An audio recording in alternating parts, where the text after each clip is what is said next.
Opinion de Jean-Bruno Tagne sur Samuel Eto'o, la bête nourrie est devenue incontrôlable. Avant d'aller plus loin, nous vous invitons à mettre une pause à cette vidéo, à cliquer sur le pouce bleu, vous abonner et activer la cloche de notification pour ne rien rater de nos prochaines vidéos. Son histoire a commencé comme celle de tous ces petits caïds qui peuplent les quartiers difficiles. Il débute par des larcins et quelques petites frappes.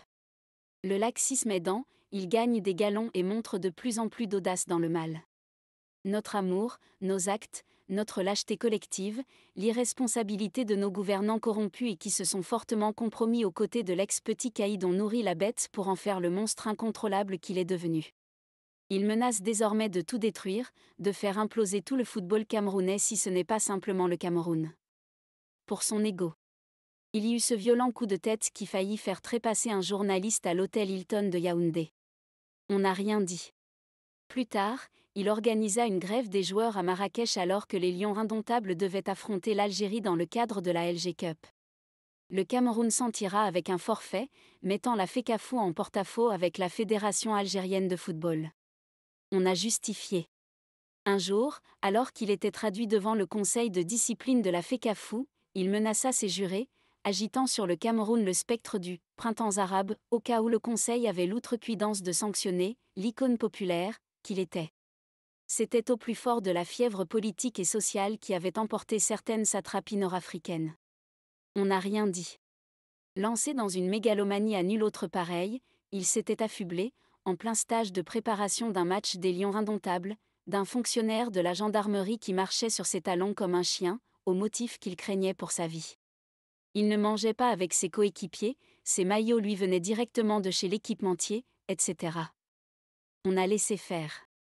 À la veille de la Coupe du Monde au Brésil, il humilia publiquement le Premier ministre du Cameroun en refusant de prendre de ses mains le drapeau qu'il était censé aller défendre. On a toléré. En plein mondial au Brésil, il fit voir des vertes et des pas mûres, non seulement au ministre des Sports d'alors, mais aussi au président du comité de normalisation, professeur Joseph Owona. De même qu'à ses coéquipiers, lançant des fatwas contre quiconque osait lui faire la moindre remarque. On a accepté. En pleine Coupe du Monde au Qatar, il s'en est violemment pris à un blogueur algérien. Un acte de barbarie indigne de son rang. On l'a applaudi. On peut à l'envi réciter toute la litanie des foucades de l'homme. L'indiscipline est comme l'appétit. Il vient en mangeant.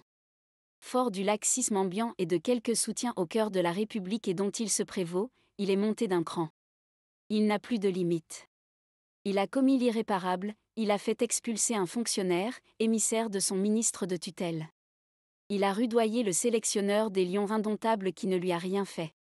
Dans un accès de populisme, il a proféré contre le pauvre des paroles bassement xénophobes. Sa foule de suiveurs fanatisés l'a applaudi. On l'a canonisé. Il est le nouvel héros de la cause noire face à un homme juste coupable d'avoir accepté de signer un contrat avec le gouvernement camerounais pour entraîner son équipe de foot. Jusqu'où ira l'escalade ? Difficile de le savoir. Il se dégage comme un je ne sais quoi d'impuissance de la part des autorités camerounaises. Un sentiment typique des républiques où on a sublimé le football faute de mieux, incapables qu'elles sont de trouver des solutions originales à l'oisiveté et au chômage des jeunes. Il ne leur reste que le foot. Panem et circense, du pain et des jeux, disaient les latins. Ils ont une peur bleue d'une éventuelle suspension des Lions indomptables. Le vague chantage et l'épouvantail de la FIFA marchent à merveille. Là où des patriotes dans des républiques normales auraient décidé de faire même une impasse, s'il le faut, sur la Coupe du Monde afin de faire valoir l'autorité de l'État et de régler définitivement la crise, ils tergiversent.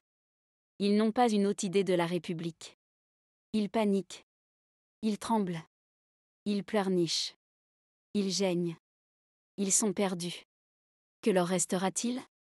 Qui donc pour mettre fin à ce vaudeville ridicule qui ternit gravement l'image du Cameroun ? Certainement Paul Biya. Si pour une banale histoire de recrutement d'un entraîneur de foot, on tourne ainsi en rond depuis bientôt 2 mois, il faut craindre que tous ces successeurs putatifs du vieux n'aient pas l'étoffe pour faire face aux vrais défis qui interpellent l'avenir d'un pays comme le Cameroun où tout est à faire.